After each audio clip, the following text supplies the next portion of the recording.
విశ్వావసునామ సంవత్సరంలో మేషరాశి వారికి ఆదాయ వ్యయములు, రాజపూజిత అవమానములు, అలాగే గ్రహ సంచార స్థితిగతుల రీత్యా ఏ విధమైనటువంటి పరిస్థితులు ఉన్నాయో ఈ వీడియోలో తెలుసుకుందాం.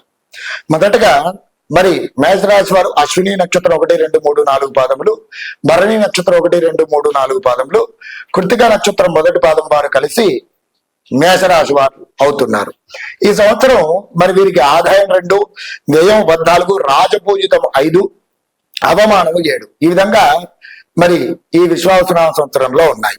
అలాగే గురుగ్రహ స్థితి గనక తెలుసుకున్నట్లయితే 14వ తేదీ మే 2025 వరకు కూడా గురువు 2వ స్థానంలో సంచారం పూర్వకంగా మనోసౌఖ్యం, యశోవృద్ధి, సౌభాగ్యం చ ధనాగమ, ధర్మ వ్యయం, మనస్సౌఖ్యం ద్వితీయ స్థానకే గురువు అనేటువంటి శాస్త్రవచనం ప్రకారం మరి మనసుల సౌఖ్యం అనేటువంటిది ఉంటుంది. అనుకున్నటువంటి పనులు దిగ్విజయంగా పూర్తి చేస్తారు.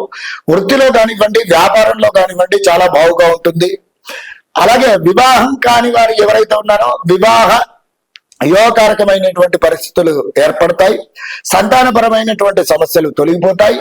భార్యాభర్తల మధ్యలో ఉన్నటువంటి వైవాహిక జీవిత పరిస్థితుల్లో ఉన్నటువంటి అవకతవకలు అన్నీ కూడా తొలగిపోతాయి.